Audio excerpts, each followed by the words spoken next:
அனைவருக்கும் வணக்கம். நம்ம நவம்பர் மந்த்துக்கான கரண்ட் அஃபேர்ஸ அப்ஜெக்டிவ் டைப்ல இங்க பார்க்க போறோம். சரிங்களா? எல்லாமே நியூஸ் பேப்பர்ல இருந்து எடுக்கப்பட்ட கேள்விகள் தான். எக்ஸாம் பாயிண்ட் ஆஃப் வியூலயும் இது அப்படியே ரிஃப்ளெக்ட் ஆகுறதுக்கும் நெறைய வாய்ப்புகள் இருக்கு. ஸோ யூஸ் பண்ணிக்கோங்க. சரியா? முதல்ல ஜெனரல் சயின்ஸ் அண்ட் டெக்னாலஜி ரிலேட்டடா இருக்கக்கூடிய கேள்விகள். First one GSAT 7R satellite was launched from LVM-3 on November 2 அப்படின்னு சொல்லி குடுத்துருக்காங்க. சரியா? GSAT 7R அப்படிங்கிற சேட்டலைட்ட நம்ம LVM-3 அதாவது லான்ச் வெஹிக்கிள் மார்க் 3 அப்படின்னு சொல்லி சொல்லுவோம். அத நவம்பர் 2ஆம் தேதி நம்ம லான்ச் பண்ணியிருந்தோம். நவம்பர் 2, 2025ல. It is the heaviest communication satellite launched by ISRO. ஏன் இத ஹெவியஸ்ட் கம்யூனிகேஷன் சேட்டலைட் அப்படின்னு சொல்றாங்கன்னா, கிட்டத்தட்ட 4400 கிலோ இருந்துச்சு. எந்த ஒரு சேட்டலைட் 4000 கிலோவுக்கு போகுதோ, 4000 கிலோவுக்கு மேல போகுதோ, அப்ப நம்ம LVM-3 அப்படிங்கிற லான்ச் வெஹிக்கிள் தான் யூஸ் பண்ணுவோம். சரியா? அது இல்லாம இந்த GSAT 7R அப்படிங்கிறது நம்ம மிலிட்டரி பர்ப்பஸஸ்க்காக யூஸ் பண்ணக்கூடிய ஒரு சேட்டலைட்டா இருக்க போகுது. சரியா? போத் கரெக்ட் அப்படிங்கிறது தான் கரெக்ட் ஆன்சர். அடுத்தது. ஸோ அந்த லான்ச் வெஹிக்கிள் மார்க் 3 ஓட கெப்பாசிட்டிய இங்க குடுத்துருக்காங்க. LVM-3 can carry satellites up to 8000 kilogram to low earth orbit. Low earth ஆர்பிட்டா இருக்கு அப்படிங்கிறப்ப 8000 கிலோ வரைக்கும் எடுத்துட்டு போகும். இதே ஜியோ ஸ்டேஷனரி ஆர்பிட்டா இருக்கப்ப 4000 கிலோ வரைக்கும் இதனால எடுத்துட்டு போக முடியும். சரியா? 2மே கரெக்ட் தான். போத் கரெக்ட் அப்படிங்கிறது கரெக்ட் ஆன்சர். அடுத்தது. ஸோ அடுத்தது அந்த ராக்கெட்டோடைய ஸ்டேஜஸ் என்ன ஃபியூயல் யூஸ் பண்ணுது அத பொறுத்து. 3 ஸ்டேஜ் ராக்கெட் LVM-3 அப்படிங்கிறது 3 ஸ்டேஜ் ராக்கெட். அத ஃபர்ஸ்ட் தெரிஞ்சுக்கணும். ஸ்டேஜ் 1 அப்படிங்கிறது சாலிட் ஃபியூயல். ஸ்டேஜ் 2ங்கிறது லிக்விட் ஃபியூயல். ஸ்டேஜ் 3 அப்படிங்கிறது கிரியோஜெனிக் ஃபியூயல யூஸ் பண்ணுது. சரியா? ஸோ ஆல் ஆர் கரெக்ட் அப்படிங்கிறது correct answer. Next one. AI governance guidelines of India was released by ministry of electronics and Information technology. So கவர்னன்ஸ்ல AI எப்படி use பண்ணணும் அது தொடர்பான விதிமுறைகள் வழிகாட்டுதல்களை யார் வெளியிட்டிருக்காங்க அப்படின்னா Ministry of electronics and Information Technology வெளியிட்டிருக்காங்க. சரியா? ஸோ அதுல 7 பிரின்சிபல்ஸ் சொல்லியிருப்பாங்க. இது நமக்கு முக்கியம். என்னென்ன பிரின்சிபல்ஸ் இருக்கு, இதெல்லாம் வரும், இதெல்லாம் வராதுன்னு கூட நமக்கு கேட்கலாம். என்னென்ன பிரின்சிபல்ஸ் இருக்கு அப்படின்னு சொல்லி பார்த்தீங்கன்னா, trust, people centricity, responsible innovation, equity, accountability, understandability of LLMs. LLMsனா லார்ஜ் லாங்குவேஜ் மாடல் அப்படின்னு சொல்லுவாங்க. லார்ஜ் லாங்குவேஜ் மாடல்ஸ் அப்படின்னு சொல்லுவாங்க. அடுத்ததா பார்த்தீங்கன்னா, சேஃப்டி, ரெசிலியன்ஸ் அண்ட் சஸ்டைனபிலிட்டி. ஓகேவா? 2மே கரெக்ட் ஸ்டேட்மெண்ட் தான். போத் கரெக்ட் அப்படிங்கிறது கரெக்ட் ஆன்சர். இந்த 7 பிரின்சிபல்ஸ் தான் இந்த இடத்துல முக்கியம். அத ஞாபகம் வச்சுக்கோங்க. எந்த மினிஸ்ட்ரி லான்ச் பண்ணியிருக்காங்கன்றது முக்கியம். அடுத்தது. Which of the following entities will develop India's first PSLV rocket. அதாவது பிரைவேட் PSLV ராக்கெட். PSLV அப்படிங்கிறத நமக்கு இஸ்ரோ தான் இவ்வளவு நாள் டெவலப் பண்ணிட்டு இருக்காங்க. இப்போ பிரைவேட் கம்பெனிஸ் 2 பேர் சேர்ந்து டெவலப் பண்ண போறாங்க. யாருன்னா ஹிந்துஸ்தான் ஏரோநாட்டிக்ஸும் லார்சன் அண்ட் டர்போ LNTன்னு சொல்றாங்க. அவங்க 2 பேரும் சேர்ந்து பண்ண போறாங்க. அடுத்தது. DNA double helix model was given by அப்படின்னு சொல்லி கேட்டிருக்காங்க. இந்த டபுள் ஹீலிக்ஸ் மாடல் கொடுத்தது யாருன்னா ஜேம்ஸ் வாட்சன். சமீபத்தில் இறந்து போயிட்டார். அதனால பார்க்குறோம். சரியா? இதே அலெக் ஜெஃப்ரி அப்படிங்கிறவர் DNA ஃபிங்கர் பிரிண்டிங்க்கு வருவார். ஓகேவா? DNA finger printing. ரைட். அடுத்தது. What is GNSS spoofing? GNSS அப்படிங்கிறது நமக்கு GPS பயன்படுத்தி இருக்கக்கூடிய ஒரு விஷயம். இந்த ஏர்பிளேன்லாம் போறப்ப இந்த GPS சிக்னலை பயன்படுத்தி தான் எப்படி போகணும் அப்படிங்கிறத கரெக்டா அந்த பாத்வேவ இது பண்ணுவாங்க. GNSS ஸ்பூஃபிங்னா என்னன்னா, அவங்களுக்கு அந்த ஏர்பிளேன்ஸ்க்கு ஃபேக்கான GPS சிக்னல்ஸ் அனுப்புறது GNS ஸ்பூஃபிங் அப்படின்னு சொல்லுவாங்க. சரியா? அதன் மூலியமா என்னாகும்? ஒரு ஏர்கிராஃப்ட் வழி மாறி போய் தொலைஞ்சு போறதுக்கு கூட வாய்ப்புகள் இருக்கு. அதுதான் GNSS ஸ்பூஃபிங் அப்படின்னு சொல்றேன். Cyber attack that sends fake satellite signals to mislead GPS receivers அப்படின்னு சொல்றாங்க. ஆப்ஷன் ஏ தான் கரெக்ட். அடுத்தது. India's first commercially built PSLV developed by HAL Hindustan Aeronautics Limited and L&T Consortium is set to launch which satellite in early 2026. So இவங்க 2 பேரும் private PSLV develop பண்றாங்க. அது என்ன ராக்கெட்டை லான்ச் பண்ண போகுதுன்னா, என்ன சேட்டலைட்டை லான்ச் பண்ண போகுதுன்னா, ஓஷன் சாட் அப்படிங்கிற சேட்டலைட்டை லான்ச் பண்ண போகுது. அடுத்தது. India's first indigenous autonomous drone defence system. ஓகேயா? உள்நாட்டு தானியங்கி ட்ரோன் பாதுகாப்பு அமைப்போட பேர் என்னன்னு கேட்டிருக்காங்க. இந்திராஜல் அப்படின்னு சொல்லுவாங்க. சரியா? பார்கவஸ்திரா அப்படிங்கிறது இந்த மைக்ரோ மிசைல் அப்படின்னு சொல்லுவாங்க. இந்த ட்ரோன்ஸ் எல்லாம் அட்டாக் பண்ணக்கூடிய வகையில உருவாக்கப்பட்ட மைக்ரோ மிசைல், சின்ன மிசைல். சுதர்ஷன் சக்ரா அப்படின்னு பார்த்தீங்கன்னா 2035ஆம் ஆண்டுக்குள்ள இந்தியாவுக்கான ஒரு வான் பாதுகாப்பு அமைப்பு உருவாக்கணும்னு நம்ம பிரதமர் சொல்லியிருப்பார். அதனுடைய பேர் தான் சுதர்ஷன் சக்ரா. கந்தீவா அப்படிங்கிறது ஆஸ்ட்ரா MK3 அப்படின்னு சொல்லி ஒரு மிசைல உருவாக்கி இருந்தாங்க. அதோட இன்னொரு பேர் தான் கந்தீவா. இந்த மகாபாரதத்துல அர்ஜுனன் யூஸ் பண்ணக்கூடிய அந்த வில்லோட பேருன்னு சொல்லி சொல்லுவாங்க. ஓகேவா? அடுத்தது Skyroot Aerospace first orbital rocket is named as Vikram 1 அப்படின்னு சொல்லி சொல்றாங்க. சரியா? ஸ்கை ரூட் ஏரோஸ்பேஸோட ஃபர்ஸ்ட் ராக்கெட் பேரு விக்ரம் எஸ். சரிங்களா? முதல்ல இவங்க தான் 2022ல பிரைவேட் ராக்கெட் லான்ச் அப்படிங்கிறத பண்ணியிருப்பாங்க. இந்த ஸ்கை ரூட் அப்படிங்கிற நிறுவனம் தான். அந்த ராக்கெட் பேரு விக்ரம் எஸ். ஃபர்ஸ்ட் ஆர்பிட்டால் ராக்கெட்னா ஆர்பிட்டுக்கு போகக்கூடிய வகையில உருவாக்கப்பட்ட ராக்கெட். அதோட பேரு விக்ரம் 1. சரியா? Next Tamil Nadu endangered species conservation fund was launched in 2024. Correct தான். It has a corpus of 50 crore managed by advanced institute of for wildlife conservation அப்படின்னு சொல்லி சொல்றாங்க. இந்த என்டேஞ்சர்ட் ஸ்பீசிஸை பாதுகாக்கிறதுக்காக ஒரு ஃபண்டை நம்ம கொண்டு வந்திருக்கோம் 2024ல. அதுல 50 கோடி ரூபாய் அந்த ஃபண்டில் இருக்கு. அதை மேனேஜ் பண்றது advanced institute for wildlife conservation. இந்த அமைப்பு எங்க இருந்து செயல்படுவாங்கன்னா வண்டலூர்ல இருந்து செயல்படுறாங்க. சரியா? ரெண்டுமே correct. National Mission for Green India எப்போ கொண்டு வந்திருப்பாங்கன்னா 2014. அடுத்தது Green India Mission is one of the 8 missions under National action plan on Climate Change. So இந்த NAPCC அப்படின்னு சொல்லுவாங்க, National action plan on Climate Change கீழே நிறைய சோலார் மிஷன் அந்த மாதிரிலாம் வந்திருக்கும். அதுல நேஷனல் கிரீன் இந்தியா மிஷன் அப்படிங்கிறதும் ஒரு பார்ட். ஓகேவா?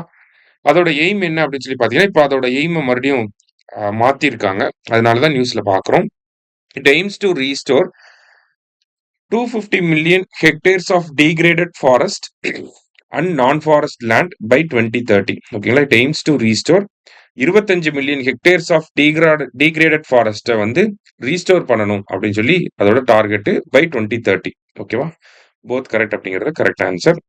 Total forest and tree cover in India எவ்வளோ அப்படின்னு சொல்லி பார்த்தீங்கன்னா 25.17%. India State of Forest Report அப்படிங்கிற ரிப்போர்ட் 2023ல வந்திருக்கும். அதன் அடிப்படையில் இதை நாங்கள் சொல்றோம். சரியா? அடுத்தது 94th ராம்சார் சைட் என்ன அப்படின்னு சொல்லி கேட்டிருக்காங்க. கோகாபில். ஓகேவா? 91 வந்து மெனார், 92 கோகுல் ஜலசாய், 93 வந்து உதய்பூர் ஜீல், 94 வந்து கோகாபில் லேக். தமிழ்நாட்டில் தான் அதிகமான ராம்சார் தலங்கள் இருக்கு. மொத்தம் 20 ராம்சார் சைட் இருக்கு. சரியா? அடுத்தது ஒன்லி மேங்க்ரூவ் ஃபாரஸ்ட் வேர் டைகர்ஸ் லிவ். புலிகள் வாழக்கூடிய சதுப்பு நில காடுனா சுந்தர்பன்ஸ். சரியா? பெங்கால் டைகர் இருக்கும். அடுத்தது India is set to join tropical forest forever facility initiative. So இந்த இனிஷியேட்டிவை எங்க கொண்டு வந்திருக்காங்க அப்படின்னா COP30 பெல்லம்ல நடந்துச்சு இல்லையா? அந்த மாநாட்டில் பிரேசில் வந்து இந்த ஒரு இனிஷியேட்டிவை கொண்டு வந்திருக்காங்க. எதுக்காக அப்படின்னு சொல்லி பார்த்தீங்கன்னா டிராபிக்கல் ஃபாரஸ்ட் இருக்கக்கூடிய நாடுகள் அவங்களோட ஃபாரஸ்ட் கவரை இன்க்ரீஸ் பண்ணாலோ இல்லை குறைய விடாம பார்த்துக்கிட்டாலோ அவங்களுக்கு இன்சென்டிவ்ஸை கொடுக்க போறாங்க. சரியா? ஸோ போத் கரெக்ட் அப்படிங்கிறதா கரெக்ட் ஆன்சர். அடுத்தது COP30 எங்க நடந்துச்சு அப்படின்னு சொல்லி கேட்டிருக்காங்க. வெல்லம் பிரேசில்ல நடந்திருக்கு. COP31 எங்க நடக்க போகுது அப்படின்னு சொல்லி பார்த்தீங்கன்னா அன்டல்யா அப்படிங்கிற சிட்டி. அன்டல்யா எங்க இருக்குன்னா டர்க்கியில இருக்கு. சரியா? அடுத்தது நேஷனல் வாட்டர் அவார்ட்ல ஃபர்ஸ்ட் ரேங்க் எடுத்த ஸ்டேட் எதுனா மகாராஷ்டிரா. இதுல கேட்கலாம். சரியா? அடுத்தது இந்தியாஸ் ரேங்க் இன் total green house case emission among world countries. So உலக அளவில் US சைனாக்கு அப்புறமா இந்தியா வந்து கிரீன் ஹவுஸ் கேஸ் எமிஷன்ல 3rd பிளேஸ்ல இருக்கோம் நம்ம. சரியா? அடுத்தது ப்ராஜெக்ட் சீட்டா அதை வச்சு கேட்டிருக்காங்க. ஸோ ரீசெண்டாக பார்த்தீங்கன்னா சரி அதை நம்ம கடைசியாக பார்ப்போம். First cheetahs became extinct in India in 1952. இந்தியாவில் சீட்டா அழிஞ்சு போயிருக்கும் எப்போனா 1952ல. அதுக்கப்புறமா செப்டம்பர் 17 2022 நம்ம பிரைம் மினிஸ்டரோட பர்த்டே அப்ப ப்ராஜெக்ட் சீட்டா அப்படிங்கிறத நம்ம லான்ச் பண்ணியிருக்கோம். சரியா? இப்போ ரீசெண்டா என்ன பண்ணிருக்காங்கன்னா போட்ஸ்வானா அப்படிங்கிற நாட்டில இருந்து ஒரு 8 சீட்டாக்களை இந்தியாவுக்கு கூட்டிட்டு வர போறாங்க. அதுக்கு முன்னாடி சவுத் ஆப்பிரிக்கா, நமீபியா அப்படிங்கிற நாடுகள்ல இருந்து சீட்டாக்களை கொண்டுட்டு வந்திருக்கும். இப்ப போட்ஸ்வானா அப்படிங்கிற நாட்டில இருந்து 8 சீட்டாக்களை கொண்டு வர போறோம். அதுக்கு அக்ரிமெண்ட் சைன் ஆயிருக்கு. ஆல் கரெக்ட் அப்படிங்கிறது கரெக்ட் ஆன்சர். அடுத்தது the number of missions under Tamil Nadu Green Climate Company. Tamil Nadu Green Climate Company கீழே எத்தனை மிஷன்ஸ் இருக்குன்னா 4 மிஷன் இருக்கு. என்னன்னா கிரீன் கிளைமேட் கம்பெனி கீழே தமிழ்நாடு வெட்லேண்ட் மிஷன் இருக்கு. ஓகேவா? அடுத்தது கிரீன் தமிழ்நாடு மிஷன் அப்படிங்கிறது இருக்கு. அடுத்ததா பாத்தீங்கன்னா நெய்தல் மீட்சி இயக்கம் TN ஷோர் அப்படிங்கிறதும் நமக்கு இந்த கிரீன் கிளைமேட் கம்பெனி கீழே வர்றதுதான். லாஸ்டா பாத்தீங்கன்னா தமிழ்நாடு கிளைமேட் சேஞ்ச் மிஷன் அப்படிங்கிறது இருக்கும். ஓகேங்களா? Climate change mission. So wetland mission, green Tamil Nadu mission, climate change mission, coastal restoration mission அப்படின்னு சொல்லி 4 மிஷன்ஸ் வந்து இருக்கு. அதான் இங்க கேட்டிருக்காங்க.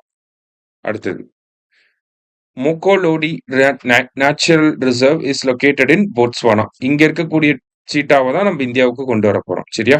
அடுத்தது மதர் ஆஃப் ட்ரீஸ்ன்னு யாரை சொல்லுவாங்கன்னா கர்நாடகாவை சேர்ந்த சாலுமரடா திம்மக்காவை சொல்லுவாங்க. 110 வயசு இவங்களுக்கு. நிறைய மரங்களை வளர்த்திருக்காங்க. இப்ப இறந்து போயிட்டாங்க. சரியா? அடுத்தது அம்பாஜி ஒயிட் மார்பிள் அப்படிங்கிறது குஜராத்ல இருக்கக்கூடியது. அந்த ப்ராடக்ட்டுக்கு ஜிஐ டேக் வழங்கப்பட்டிருக்கு. சரியா?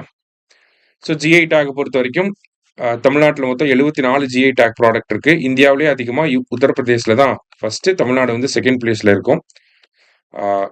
டார்கெட் வந்து என்ன அப்படின்னு சொல்லி பார்த்தீங்கன்னா 2030ஆம் ஆண்டுக்குள்ள இந்தியாவில் 10,000 ஜிஐ டேக்குகளை உருவாக்கணும் அப்படிங்கிறது டார்கெட் வச்சிருக்காங்க. சரியா? அடுத்தது செம்மேரு வால்கனோ. சரியா? இது செம்மேரு வால்கனோ எங்க எரப்ட் ஆச்சு அப்படின்னு சொல்லி பார்த்தீங்கன்னா இந்தோனேஷியால எரப்ட் ஆயிருக்கு. ஓகேவா? அடுத்தது ஜிஐ டேக்கு வழங்குறது யார் அப்படின்னு சொல்லி பார்த்தீங்கன்னா மினிஸ்ட்ரி ஆஃப் காமர்ஸ். அதுல Department of Promotion of Industry and Internal Trade அப்படிங்கிற இந்த Department of Promotion of Industry and Internal Trade அப்படிங்கிற இந்த டிபார்ட்மெண்ட் மினிஸ்ட்ரி ஆஃப் காமர்ஸ் கீழே இருக்காங்க. அவங்க தான் ஜிஐ டேக வழங்குறது. சரியா? Enceladus recently seen in news is a moon of which planet அப்படின்னு சொல்லி கேட்டிருக்காங்க. என்சிலாடஸ் அப்படிங்கிறது சாட்டனோட ஒரு பிரைட்டஸ்ட் மூன் அப்படின்னு சொல்லி சொல்லுவாங்க.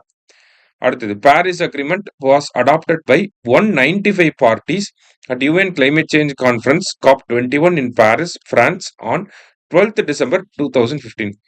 ஸோ பாரிஸ் அக்ரிமெண்ட்டை எத்தனை பேர் கையெழுத்து போட்டிருக்காங்கன்னா 195 நாடுகள். என்னைக்கு அந்த அக்ரிமெண்ட்டை சைன் பண்றாங்கன்னா 12th December 2015. எப்போ நடைமுறைக்கு வருதுன்னா 4th November 2016 நடைமுறைக்கு வருது. ரெண்டுமே முக்கியமான டேட்டா. போத் கரெக்ட்ங்கிறது ஆன்சர். அடுத்தது எந்த ஊரை சேர்ந்த டாவோ அப்படிங்கிற இந்த ஒரு பிளேடு மாதிரி கத்தி மாதிரி இருக்கக்கூடிய ஒரு விஷயத்துக்கு ஜிஐ டேக் வழங்கப்பட்டிருக்குன்னு கேட்டிருக்காங்க. அருணாச்சல் பிரதேஷ். சரியா? அடுத்தது Climate Change Performance Index is released by Germanwatch, New Climate Institute and Climate Action Network. So இந்த கிளைமேட் சேஞ்ச் பர்ஃபார்மன்ஸ் இண்டெக்ஸை ரிலீஸ் பண்றது இந்த 3 அமைப்புகளும் தான். அதுல டென்மார்க் தான் ஹையஸ்ட் ரேங்க்டு நேஷன். அவங்களோட ரேங்க் வந்து 4வது இடத்துல இருக்காங்க. அதாவது முதல் 3 இடங்களை விட்டுருவாங்க, எம்டியா இருக்கு. 4வது பிளேஸ்ல யாருன்னா டென்மார்க். இந்தியா வந்து 23வது இடத்துல இருக்கும். சரியா? போத் கரெக்ட்ங்கிறத ஆன்சர். அடுத்து cyclone Senyar was named by which of the following country. Senyar புயலுக்கு பேர் வச்சது யுஏஇ. சரியா? அடுத்தது Hayli Gubbi volcano recently erupted is found in which of the following கண்ட்ரிஸ்ன்னு கேட்டிருக்காங்க. ஹேலி குப்பி அப்படின்னா எத்தியோப்பியா. இங்க பார்த்தது நமக்கு செமேரு வால்கனோ. சரியா? செமேரு அப்படிங்கிறது இந்தோனேஷியால. அடுத்தது ஹேபிலி குப்பி இஸ் அ ஷீல்டு வால்கனோ அப்படின்னு சொல்லி கொடுத்துருக்காங்க. கரெக்ட் தான். இது வந்து ஒரு ஷீல்டு டைப் ஆஃப் வால்கனோ. இது வந்து 12,000 வருஷம் கழிச்சு நமக்கு என்ன ஆயிருக்கு அப்படின்னு சொல்லி பார்த்தீங்கன்னா எரப்ட் ஆயிருக்கு. ஓகேவா? அதனால அதோட புகை எல்லாமே ஸ்ட்ராட்டோஸ்பியருக்கு போனனால ஏரோப்ளேனோட மூவ்மெண்ட்ஸ் எல்லாமே பாதிக்கப்பட்டுச்சு. ஏன்னா ஏரோப்ளேன் அப்படிங்கிறதும் நமக்கு என்னதான் ஸ்ட்ராட்டோஸ்பியர்ல தான் வந்து போயிட்டு வந்துகிட்டு இருக்கும். சரியா? ஸோ போத் கரெக்ட் அப்படிங்கிறது தான் கரெக்ட் ஆன்சர். அடுத்தது first Indian to be director of Geological Society of India அப்படின்னு சொல்லி கேட்டிருக்காங்க. ஜியாலஜிக்கல் சொசைட்டி ஆஃப் இந்தியாவோட ஃபர்ஸ்ட் டைரக்டர் யாருன்னா MS கிருஷ்ணன். இவர் பேர்ல மார்ஸ்ல ஒரு கிரேட்டருக்கு வந்து இவரோட பேர் வந்து வச்சிருக்காங்க. சரியா? அதனால இதை பார்க்கிறோம். அடுத்தது சைக்ளோன் டித்வா புயல் ஏமன் நாடு தான் பேர் வச்சிருப்பாங்க. Acceptable limit of uranium in ground water என்ன அப்படின்னு சொல்லி பார்த்தீங்கன்னா 30 microgram per litre. 30 microgram per litre. சரியா? அடுத்தது ஹிஸ்டரியில இருந்து whose birthday is observed as national unity day. October 31 யாரோட பர்த்டே அப்படின்னா சர்தார் வல்லபாய் பட்டேலோட birthday. Battle of Colachel was fought in 1741. குளச்சல் போர் அப்படிங்கிறது 741 நடந்திருக்கும். Marthanda Varma of Travancore defeated Dutch East India company in Colachel battle. So Colachel போர்ல மார்த்தண்டவர்மா வந்து ஜெயிச்சிருப்பாரு, டச் வந்து தோத்துருப்பாங்க. அதுக்கப்புறம் டச்சுக்கு அதுக்கப்புறமே எல்லாமே டிக்ளைன் ஆயிருக்கும். சரியா? ஸோ போத் கரெக்ட் அப்படிங்கிறது correct answer. Bankim Chandra Chatterjee wrote Vande Mataram on November 7, 1875. So Vande Mataram எழுதப்பட்டு 150 வருஷங்கள் ஆயிடுச்சு. அதற்கான செலிப்ரேஷன்ஸ் அப்படிங்கிறது போய்கிட்டு இருக்கு. 1875 பங்கிம் சந்திர சாட்டர்ஜி எழுதியிருப்பார். அதை நேஷனல் சாங்கா எப்ப கொண்டு வந்திருப்பாங்கன்னா January 24, 1950. சரியா? போத் கரெக்ட் அப்படிங்கிறது கரெக்ட் ஆன்சர். அடுத்தது Vande Mataram was adopted as the national song of Congress party in which session அப்படின்னு சொல்லி கேட்டிருக்காங்க. ஸோ 1896 ரஹமத்துல்லா சயானி அவர்கள் தலைமையில மாநாடு எங்க நடந்திருக்கும் அப்படின்னா கல்கத்தால நடந்திருக்கும். அந்த கல்கத்தா மாநாட்டில் தான் என்ன பண்ணியிருப்பாங்க அப்படின்னா அது வந்து நேஷனல் சாங் ஆஃப் காங்கிரஸ் பார்ட்டியை அடாப்ட் பண்ணியிருப்பாங்க. சரியா? ஸோ கரெக்ட் ஆன்சர் என்ன அப்படின்னா Calcutta. Okay. Next one 350th death anniversary of which of the following Sikh guru was recently observed அப்படின்னு சொல்லி கேட்டிருக்காங்க. குரு தேஜ் தேஜ் பகதூர் இவர் தான் வந்து அவுரங்கசீப்பால கொல்லப்பட்டிருப்பார், 9வது சிக் குரு. சரியா? அடுத்தது எஸ்எஸ்ஆர் அப்படின்னு சொல்லி பாத்தீங்கன்னா ஸ்பெஷல் சம்மரி ரிவிஷன் அப்படின்னு சொல்லி சொல்லுவாங்க. இது வருஷம் எலெக்ஷன் கமிஷன் பண்ணக்கூடியது. சரிங்களா? இதுல வந்து புதுசா வாக்காளர்களை சேர்க்கிறது, இறந்தவங்களை நீக்கிறது, இந்த மாதிரியான விஷயங்கள். இதுல வந்து பாத்தீங்கன்னா பூத் லெவல் ஆபீசர்ஸ் வந்து வீட்டுக்கு வந்து வெரிஃபை எல்லாம் பண்ண மாட்டாங்க. ஆனா எஸ்ஐஆர்ல ஸ்பெஷல் இன்டென்சிவ் ரிவிஷன்ல வீட்டுக்கு வந்து வெரிஃபை பண்ணுவாங்க. 2 டைம் வெரிஃபை பண்ணுவாங்க. சரியா? சோ எஸ்எஸ்ஆர் அப்படின்னா ஸ்பெஷல் சம்மரி ரிவிஷன் அப்படின்னு அர்த்தம். அடுத்தது model code of conduct does not have statutory backing. Model code of கண்டக்ட்னா தேர்தல் நடத்தை விதிகள்னு சொல்லுவோம். அதுக்கு வந்து சட்டப்பூர்வ அங்கீகாரம் கிடையாது.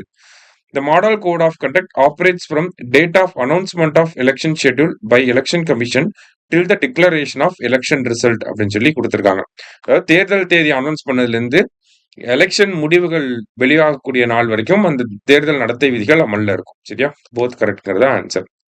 அடுத்தது in which of the following case Supreme Court observed that all living creatures have inherent dignity and a right to live peacefully. எல்லா உயிரினங்களுக்கும் பாத்தீங்கன்னா ஒரு டிக்னிட்டி அப்படிங்கிறது இருக்கு. அதை தாண்டி பாத்தீங்கன்னா அமைதியா வாழக்கூடிய உரிமை அப்படிங்கிறது எல்லா உயிரினங்களுக்கும் இருக்குன்னு சொன்ன வழக்கு என்னன்னா அனிமல் வெல்ஃபேர் போர்ட் வர்சஸ் ஏ நாகராஜா அப்படிங்கிற வழக்குல. சரியா? அடுத்தது எந்த ஆர்டிகல் கம்பேஷனை கருணையை பத்தி பேசுது அப்படின்னு சொல்லி பாத்தீங்கன்னா ஆர்டிகல் 51 சப் கிளாஸ் ஜி. ஓகேங்களா? Article 51A sub clause G. சரியா? Article 51A sub clause G அப்படிங்கிற ஆர்டிகல் தான் நமக்கு என்ன பண்ணுது, கம்பேஷனை பத்தி பேசக்கூடிய ஆர்டிகல். சரியா? அடுத்தது total number of legislative assembly seats in Bihar அப்படின்னு சொல்லி பாத்தீங்கன்னா 243. அடுத்தது K S Puttaswamy versus Union of India case is related to right to privacy under article 21. Puttaswamy வழக்கு அப்படிங்கிறது right to privacy article 21 relate ஆகி வருது. அதுக்கப்புறமா அதுக்காக ஒரு சட்டம் கொண்டு வரணும், பிரைவசி ரிலேட்டடா ஒரு சட்டம் கொண்டு வரணுங்கிறதுக்காக பிஎன் ஸ்ரீகிருஷ்ணா கமிட்டியை கொண்டு வந்திருப்பாங்க. அந்த கமிட்டி டேட்டா ப்ரொடெக்ஷன் பில்லோட டிராஃப்டை வந்து வடிவமைச்சு கொடுத்திருப்பாங்க. அதன் அடிப்படையில் digital personal data protection act அப்படிங்கிறது 2023 வந்திருக்கும். சரியா? மூணுமே கரெக்ட் ஸ்டேட்மெண்ட்ஸ் தான். அடுத்தது which of the following committee was formed to recommend on digital personal data protection act? என்ன கமிட்டி இப்பதான் நம்ம பார்த்தோம், பிஎன் ஸ்ரீகிருஷ்ணா கமிட்டி. அடுத்தது விதைகள் சட்டம் 1966 புதுசா ஒரு சட்டம் கொண்டு வர போறாங்க. அதனால பழைய சட்டம் எப்போ வந்திருக்கு அப்படின்னு சொல்லி கேட்டிருக்கோம். சரியா? அடுத்தது 16வது நிதி ஆணையம் யார்கிட்ட ரிப்போர்ட் சப்மிட் பண்ணியிருக்காங்கன்னா பிரசிடென்ட் கிட்ட. நிதி ஆணையம் எப்பயுமே பிரசிடென்ட் கிட்ட தான் ரிப்போர்ட் சப்மிட் பண்ணுவாங்க. ஸோ இதனுடைய தலைவர் யாருன்னா அரவிந்த் பனகாரியா. சரியா? அது நமக்கு தெரிஞ்சதுதான். அடுத்தது இந்தியாஸ் லாங்கஸ்ட் சர்வ்டு சிஎம் அதாவது பவன்குமார் சாம்லிங் அப்படிங்கிறவர் கிட்டத்தட்ட 25 ஆண்டுகள் முதலமைச்சரா இருந்திருப்பார் சிக்கிம்ல. ஓகேங்களா? தொடர்ச்சியா இல்ல, மொத்தமா 25 வருஷம் சீஃப் மினிஸ்டரா இருந்திருப்பார் பவன்குமார் சாம்லிங். அதே மாதிரி தமிழ்நாட்டில் பாத்தீங்கன்னா எம் கருணாநிதி அவர்கள் 18 ஆண்டுகள் முதலமைச்சராக இருந்திருப்பார். ஓகேவா? போத் கரெக்ட் அப்படிங்கிற கரெக்ட் ஆன்சர். அடுத்தது article 143 deals with presidential reference அப்படின்னு சொல்லி கொடுத்திருக்காங்க. அதாவது பிரசிடென்ட்க்கு ஏதாவது ஒப்பீனியன் தேவைப்படுது அப்படிங்கிறப்ப ஆர்டிகல் 143 பயன்படுத்தி அட்வைசரி ஜூரிஸ்டிக்ஷன் அதான் உச்சநீதிமன்றத்துக்கிட்ட ஒரு ஒரு ஒப்பீனியனை கேட்பாங்க. சரியா? an opinion given in a presidential reference did not overrule a judgment அப்படின்னு சொல்லி கொடுத்திருக்காங்க. ஓகேவா? அதாவது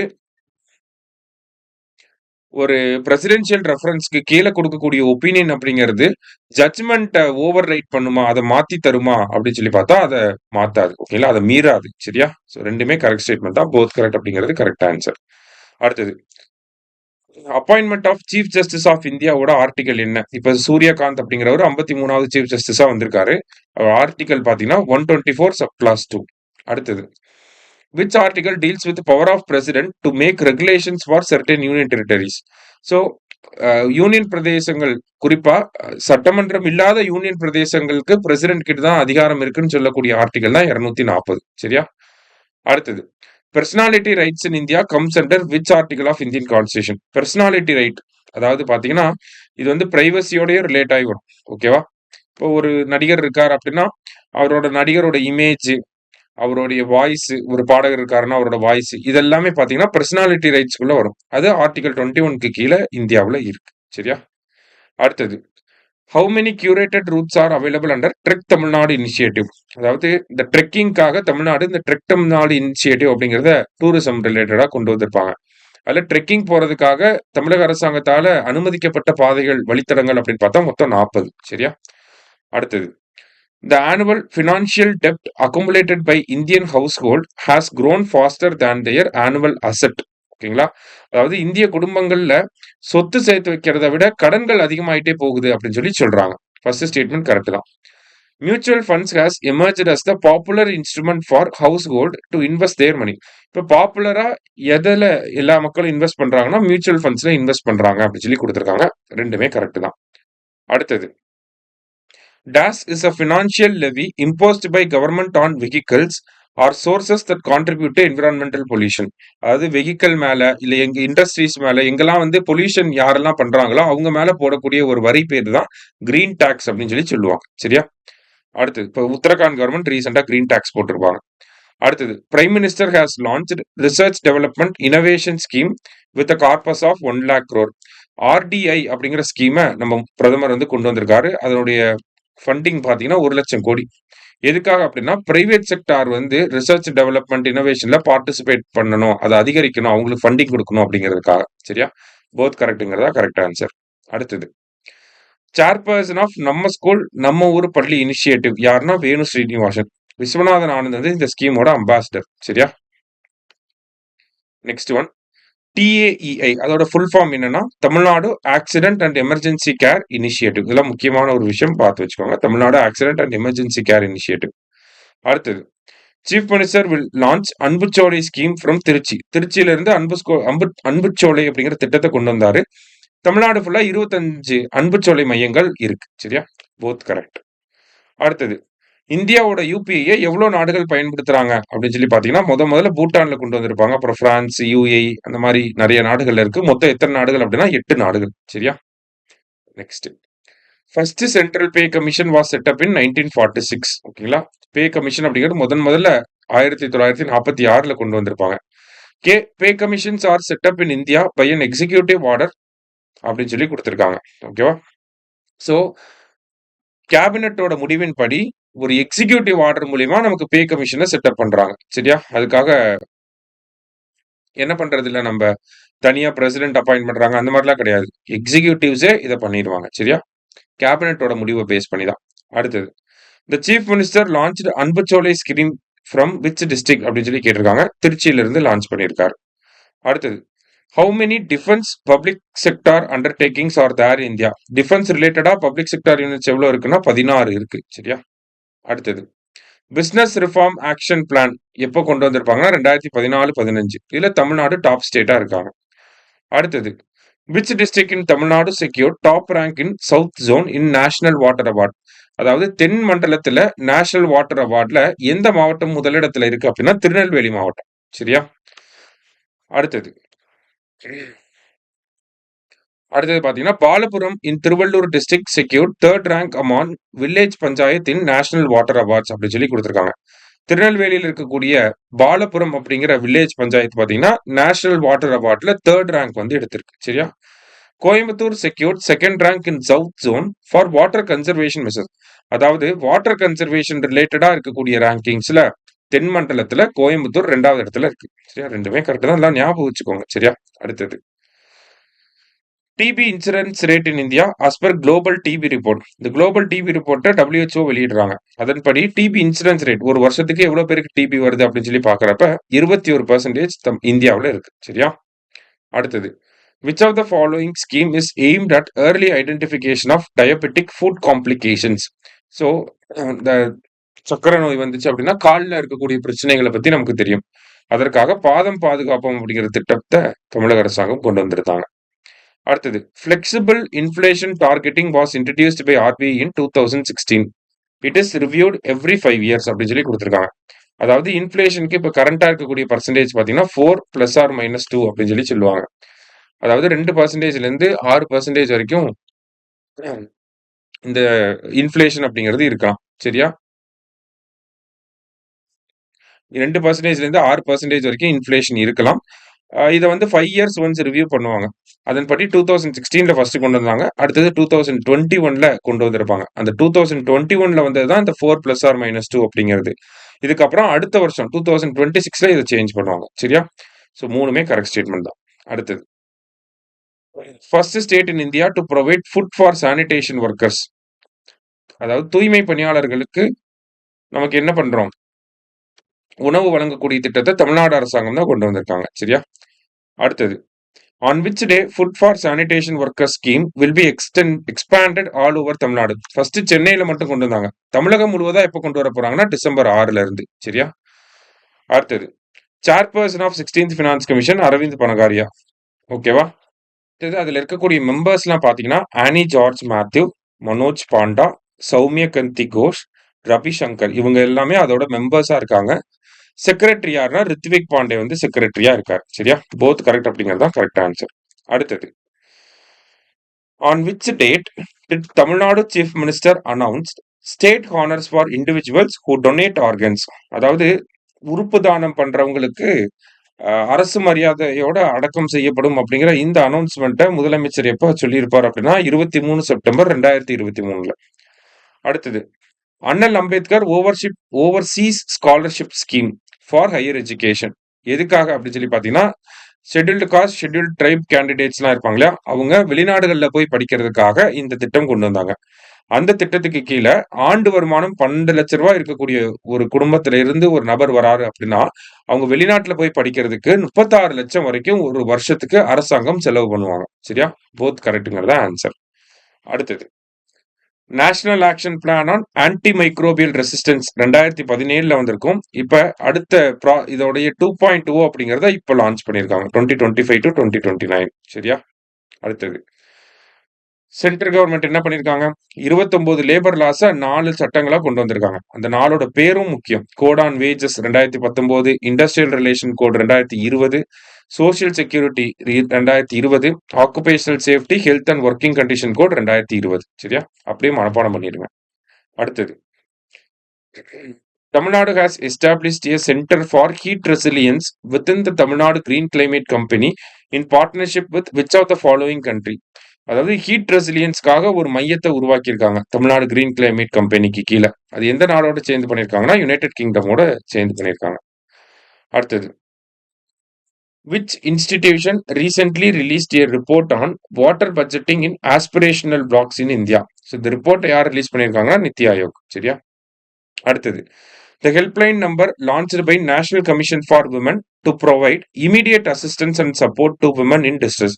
பெண்களுக்காக நேஷனல் கமிஷன் ஃபார் விமன் கொண்டு வந்த ஹெல்ப்லைன் நம்பர் என்னன்னா 14490. அடுத்தது, the central contribution under state disaster response fund அப்படின்னு சொல்லி கேட்டிருக்காங்க. 75% கொடுப்பாங்க. சரியா? அடுத்தது, இதே ஸ்டேட் டிசாஸ்டர் ரெஸ்பான்ஸ் ஃபண்ட்னா 75, எஸ்டிஆர்எஃப்ல 75. அதே மாதிரி என்டிஆர்எஃப்க்கு வந்து பாத்தீங்கன்னா 100% சென்ட்ரல் கவர்மெண்ட் தான். ஓகேவா? இங்க எப்படி 75%, இங்க 100% அவங்க தான். அடுத்தது, a disaster must be classified as severe to avail funding from NDRF. இப்போ என்டிஆர்எஃப்ல இருந்து ஃபண்டிங்கை நம்ம வாங்கணும் அப்படின்னா நமக்கு ஒரு டிசாஸ்டர் ஏற்பட்டு இருக்கணும். அந்த டிசாஸ்டரை மத்திய அரசாங்கம் ரொம்ப சிவியர் அப்படின்னு சொல்லி ஒரு கிளாசிபிகேஷன் கொடுக்கணும். அப்படின்னா தான் அந்த என்டிஆர்எஃப்ல இருந்து நமக்கு ஃபண்டிங் வரும். சரியா?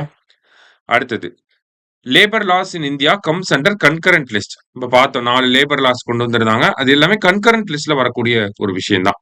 அது எப்போல இருந்து கொண்டு வந்தாங்க அப்படின்னு சொல்லி நடைமுறைப்படுத்தினாங்க அப்படின்னா நவம்பர் 21, 2025. சரியா? அடுத்தது, Tamil Nadu goat and sheep breeding policy புதுசா ஒரு பாலிசியை கொண்டு வந்திருக்காங்க. எதுக்காகனா இந்த ஆடு செம்பரி ஆடுகளுடைய ப்ரொடக்ஷனை அதிகப்படுத்துறதுக்காகவும் நேட்டிவ் பிரீடுன்னு இருக்கும். ஓகேவா? தமிழ்நாட்டுக்குன்னு சொந்தமான ஆடு வகைகள்லாம் இருக்கு இல்லையா, அதெல்லாம் பாதுகாக்கணும் அப்படிங்கிறதுக்காகவும். சரியா? ரெண்டுமே கரெக்ட் தான்.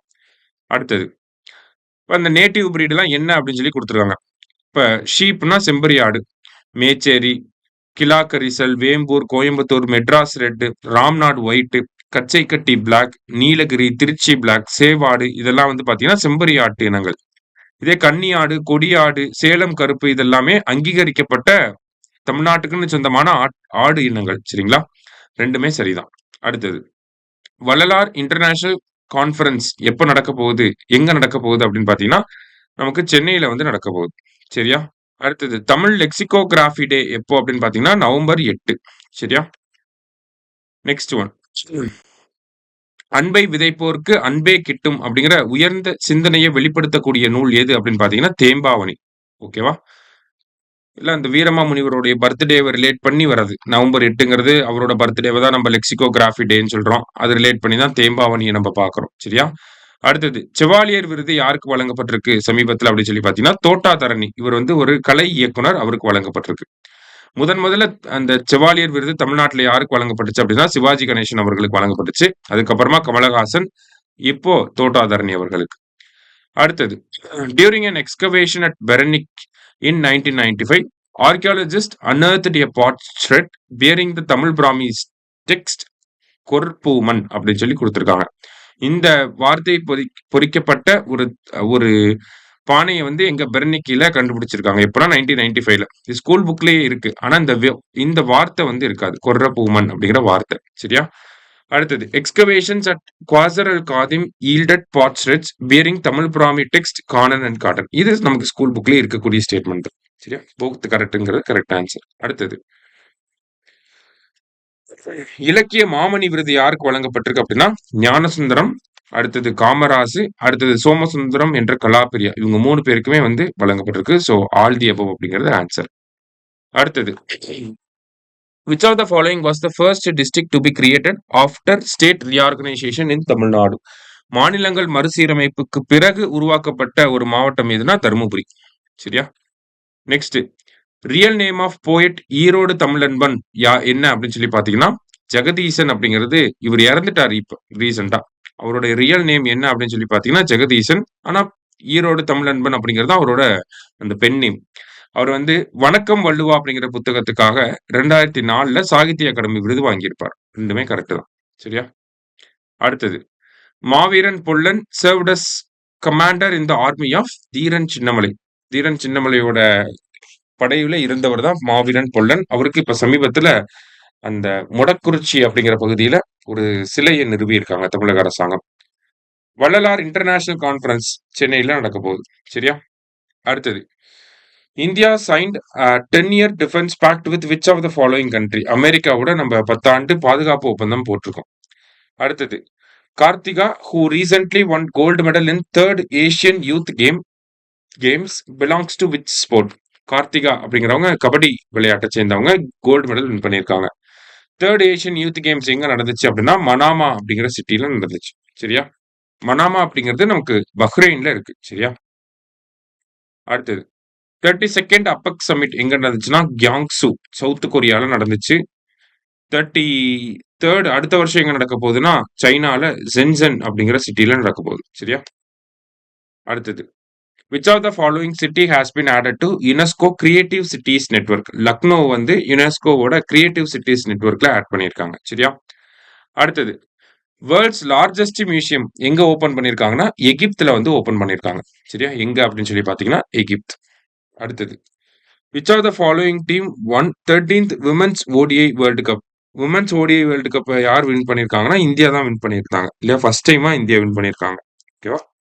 அடுத்தது first emerging science and technology innovation conclave எங்க நடந்துச்சு அப்படின்னா நியூ டெல்லியில நடந்திருக்கு. இதுக்கு முன்னாடி இந்தியன் சயின்ஸ் காங்கிரஸ் நடக்கும். அதை மாத்திட்டு இப்ப emerging science and technology innovation கான்க்ளேவ்னு கொண்டு வந்துட்டாங்க. அடுத்தது QS ரேங்கிங்ஸ் ஃபார் ஏஷியா. QSங்கிறவங்க அந்த யூனிவர்சிட்டி ரேங்கிங்ஸ் வெளியிடுவாங்க. அதுல ஏஷியாக்கான ரேங்கிங்ஸ்ல ஐஐடி டெல்லி 59வது இடத்துலயும் ஐஐடி மெட்ராஸ் 70வது இடத்துலயும் இருக்காங்க. அதாவது அடுத்ததா பாத்தீங்கன்னா பிஹெச்டி படிச்ச ப்ரொஃபசர்ஸ் அதிகமா காலேஜஸ்ல இருக்கக்கூடிய கண்ட்ரி அப்படின்னு சொல்லி பாத்தீங்கன்னா அது இந்தியா தான். ஏசியா அளவுல பாக்குறப்ப அதான் number of professors with PhD in higher education institutions in Asia அப்படின்னு சொல்லி கொடுத்துருக்காங்க. ரெண்டுமே கரெக்ட் தான். அடுத்தது which of the following has been named as dirtiest city as per Swachh Sarvekshan ranking. dirtiest city na Madurai. அடுத்தது convention on international trade in endangered species அப்படின்னு சொல்லுவாங்க. CITES அப்படின்னா convention on international trade in endangered species. அதோட headquarters எங்க இருக்குன்னா ஜெனீவால இருக்கு. ஓகேவா? அடுத்தது சுனாமி அவேர்னஸ் டே நவம்பர் 5. அடுத்தது G20 சமிட் எங்க நடந்துச்சு அப்படின்னா ஜொகன்னஸ்பர்க்ல நடந்துச்சு. அடுத்த வருஷம் 2026ல மயாமில நடக்க போகுது. இது அமெரிக்கால இருக்கு. ஜொகன்னஸ்பர்க் சவுத் ஆப்பிரிக்கால இருக்கு. சரியா? அடுத்தது world cooperative monitor report 2025 release பண்றது யாருன்னா இன்டர்நேஷனல் கோஆபரேட்டிவ் அலையன்ஸ் இவங்க தான் ரிலீஸ் பண்றாங்க. ஃபர்ஸ்ட் ரேங்க் வந்து பாத்தீங்கன்னா அமுல், செகண்ட் ரேங்க் வந்து பாத்தீங்கன்னா இஃப்கோ. ரெண்டுமே முதல் 2 இடத்துல இந்தியா தான் இருக்காங்க. So all correct. அடுத்தது FIH hockey men's junior world cup தமிழ்நாட்டில் நடக்க போகுது. சரியா? தமிழ்நாட்டில் எங்க நடக்க போகுதுன்னா சென்னையிலயும் மதுரையிலயும் நடக்க போகுது. ஓகேவா? அடுத்தது India will host AI action summit 2026. AI summit அப்படிங்கறது இந்தியா நடத்த போறாங்க. அதுக்கான பில்லர்ஸ் 3 பில்லர்ஸ் என்னன்னா பீப்புள், பிளானட், ப்ரோக்ரஸ் அப்படிங்கிறது அதோட பில்லர்ஸா இருக்கு. அடுத்தது which country has officially become the world's first cashless society அப்படின்னு சொல்லி கேட்டிருக்காங்க. ஸோ கேஷ்லெஸ் சொசைட்டி அதாவது எல்லாமே டிஜிட்டல் டிரான்சாக்ஷன் தான் பண்றாங்க. எங்கன்னா ஸ்வீடன்ல. சரியா? அடுத்தது 18th BRICS summit will be held in. அடுத்த வருஷம் பிரிக்ஸ் சமிட் இந்தியாவில் நடக்க போகுது. ஏஐ சமிட்டும் இந்தியாவில் தான் நடக்க போகுது. சரியா? Cancer awareness day November 7. இந்த FIH junior men's hockey world cup அப்படிங்கிறது தமிழ்நாட்டில் சென்னையிலையும் மதுரையிலையும் நடக்க போகுதுன்னு பார்த்தோம். அதோட மேஸ்காட் சின்னம் என்ன அப்படின்னா காங்கேயன் அப்படிங்கிறது அதோட சின்னம். சரியா? அடுத்தது 2025ஆம் ஆண்டுக்கான புக்கர் பரிசு டேவிட் சலாய் அப்படிங்கிறவருக்கு வழங்கப்பட்டிருக்கு. ஃபிளஷ் அப்படிங்கிற புத்தகத்துக்காக வழங்கப்பட்டிருக்கு. அடுத்தது கிளைமேட் ரிஸ்க் இண்டெக்ஸை ரிலீஸ் பண்றது யாருன்னா ஜெர்மன் வாட்ச் அப்படிங்கிற நிறுவனம். அதன் அடிப்படையில் இந்தியாவோட ரேங்க் என்ன அப்படின்னா 9வது இடத்துல நம்ம இருக்கோம். கிளைமேட் சேஞ்ச் பெர்ஃபார்மன்ஸ் இண்டெக்ஸ்னா தான் 23. சரியா? Next world's highest air force base எங்க இருக்குன்னா இந்தியாவில் தான் நயோமா ஏர் பேஸ். ஓகேவா? இங்கன்னா லடாக் அந்த ரீஜியன்ல. அடுத்து which state police one national level disaster rescue competition held in Ghaziabad Uttar Pradesh அப்படின்னு சொல்லி கேட்டிருக்காங்க. ஸோ இதுல தமிழ்நாடு தான் வின் பண்ணியிருப்பாங்க. தமிழ்நாடு தான் ஃபர்ஸ்ட் ரேங்க் இதுல. சரியா? Next highest number of TB cases எந்த மாநிலத்துல இருக்கு அப்படின்னா உத்தரப்பிரதேஷ்ல இருக்கு. சரியா? அடுத்தது Indian Railways aims to complete installation of Kavach system within which year அப்படின்னு சொல்லி கேட்டிருக்காங்க. 2035க்குள்ள இந்த கவாச் அப்படிங்கிற அமைப்பை நிறுவி இருக்கணும் அப்படிங்கிறது ரயில்வேஸோட இலக்கு. அடுத்தது loneliness of Sonia and Sunny அப்படிங்கிற இந்த புத்தகத்தை எழுதினது யாருன்னா கிரண் தேசாய். இவர் வந்து பாத்தீங்கன்னா 2008ல இன்ஹெரிட்டன்ஸ் ஆஃப் இவர் 2008ல இன்ஹெரிட்டன்ஸ் ஆஃப் லாஸ் அப்படின்னு சொல்லி ஒரு புக் எழுதியிருப்பாரு. ஓகேங்களா? இன்ஹெரிட்டன்ஸ் ஆஃப் லாஸ் அப்படின்னு சொல்லி ஒரு புக் எழுதியிருப்பாரு. அந்த புத்தகத்துக்கு வந்து பாத்தீங்கன்னா புக்கர் பரிசு வழங்கப்பட்டிருக்கும் 2008ல. சரியா? ரைட். அடுத்தது as per global TB report TB mortality rate in India. TB mortality rate என்ன அப்படின்னு பாத்தீங்கன்னா 21. National Press Day November 16. FIDE chess world cup எங்க நடந்துச்சு அப்படின்னு சொல்லி பாத்தீங்கன்னா நமக்கு கோவால இந்த வருஷம் நடந்துச்சு. சரிங்களா? ஸோ கோவா அப்படிங்கறத கரெக்ட் ஆன்சர். அடுத்தது வேர்ல்டு இம்யூனைசேஷன் டே எப்போ அப்படின்னா நவம்பர் 10 வேர்ல்டு இம்யூனைசேஷன் டே அப்படின்னு சொல்லி சொல்றோம். அடுத்ததா பாத்தீங்க அப்படின்னா வேர்ல்டு பாக்ஸிங் கப் அதோட ஃபைனல்ஸ் எங்க நடந்துச்சுன்னா நொய்டால நடந்துச்சு. ஓகேவா? எங்கன்னா நொய்டா. ஓகேவா? அடுத்தது ஃபிஷரிஸ் டே நவம்பர் 21. 2026ல G20 சமிட் மியாமில நடக்க போகுது. Next UNFCCC COP31. COP30 நம்ம பார்த்தோம் பெல்லம்ல நடந்துச்சு. COP31 அன்டல்யால நடந்திருக்கு. அன்டல்யால நடக்கும். எங்க இருக்கு அன்டல்யா அப்படின்னா டர்க்கில இருக்கு. சரியா? அடுத்தது இந்தியாஸ் ஃபர்ஸ்ட் குவாண்டம் சிட்டி எங்க வரப்போகுதுன்னா பெங்களூருல வரப்போகுது. கிளைமேட் சேஞ்ச் பெர்ஃபார்மன்ஸ் இண்டெக்ஸ் நம்ம பார்த்தோம். முதல் 3 இடங்கள் எம்டியா இருக்கும். 4வது இடத்துல டென்மார்க் இருப்பாங்க. இந்தியாவோட ரேங்க் வந்து 23. ஆனா போன வருஷம் நம்ம 10வது இடத்துல இருந்தோம். இப்போ 23க்கு வந்துட்டோம். அதாவது ACITI அப்படிங்கிற ஒரு அமைப்பை இந்தியா உருவாக்கி இருக்காங்க. எந்த நாடுகளோட சேர்ந்து அப்படின்னு சொல்லி பாத்தீங்கன்னா ஆஸ்திரேலியா அண்ட் கனடாவோட சேர்ந்து. Australia, Canada, India technology and innovation partnership அப்படின்னு சொல்லி சொல்லுவாங்க. அடுத்தது 2030ஆம் ஆண்டுல இந்த காமன்வெல்த் போட்டிகளை நடத்த போறது யாருன்னா இந்தியா தான். அகமதாபாத்ல நடக்க போகுது. அதுக்கு முன்னாடி 2010ல நியூ டெல்லியில நம்ம காமன்வெல்த் போட்டிகளை நடத்தியிருப்போம். முதல்ல காமன்வெல்த் கேம்ஸ் அப்படிங்கிறது 1930ல கனடாவோட ஹாமில்டன் அப்படிங்கிற நகரத்துல நடந்திருக்கும். இந்த காமன்வெல்த் போட்டிகள் 4 ஆண்டுகளுக்கு ஒரு முறை நடக்கும். சரியா? 2026ஆம் ஆண்டு கிளாஸ்கோ, ஸ்காட்லாண்டோட கேபிட்டல் தான் கிளாஸ்கோ. சரியா? ஸோ கிளாஸ்கோவில் நடக்கும். 2030ல அகமதாபாத்தில் நடக்கும். சரியா? Both correct. All are correct. அடுத்தது so FIH men's junior hockey world cup சென்னையிலையும் மதுரையிலையும் நடக்க போகுது. அதோட மேஸ்காட் நேம் வந்து காங்கேயன். சரியா? நெக்ஸ்ட் ஒன் ஸோ அம்பேத்கருடைய மார்பளவு சிலை எங்க வெளியிடப்பட்டுச்சு? எங்க வந்து திறந்து வச்சிருக்காங்க நவம்பர் 26 அப்ப அப்படின்னு சொல்லி பார்த்தீங்கன்னா, யுனெஸ்கோவோட ஹெட் குவார்ட்டர்ஸ் பாரிஸ்ல இருக்கு. அங்க கொண்டு வந்திருக்காங்க. சரியா? ஃபிடே வேர்ல்ட் கப் 2025 கோவால நடந்துச்சு. அதுல யார் வின் பண்ணியிருக்காங்கன்னா, ஜவோகிர் சிந்தராவ் உஸ்பெகிஸ்தானை சேர்ந்த 19 வயசு இளைஞர். இவரு வின் பண்ணியிருக்காரு. அடுத்தது, India has launched operation Sagar Bandhu to provide relief materials to Sri Lanka. Ditwah புயல்னால அதிகமா பாதிக்கப்பட்டது யாருன்னா ஸ்ரீலங்கா தான். ஸோ அவங்களுக்கு ஹெல்ப் பண்றதுக்காக ஆபரேஷன் சாகர் பந்து அப்படிங்கிறத கொண்டு வந்திருக்கோம். இது இந்தியாவோட neighbourhood first policy vision Mahasagar அப்படிங்கிற பாலிசிக்கு கீழே வருது. சரியா? போத் கரெக்ட்ங்கிறது கரெக்ட் ஆன்சர். அடுத்தது, G20 மாநாட்டுல இந்த வருஷம் கலந்துக்காத நாடு யாருன்னா அமெரிக்கா. ஏன்னா சவுத் ஆப்பிரிக்கா வந்து ஹியூமன் ரைட்ஸ் வயலேஷன் பண்றாங்க அப்படின்னு சொல்லி கலந்துக்காம விட்டுட்டாங்க. அடுத்தது, FIFA அண்டர் 17 வேர்ல்டு கப்பை வின் பண்ணது யாருன்னா போர்ச்சுகல். ஓகேவா? ஸோ இந்த மாசத்துக்கு உண்டான நவம்பர் மாசத்துக்கு உண்டான கொஸ்டின்ஸை பார்த்துருக்கோம். தேங்க்யூ.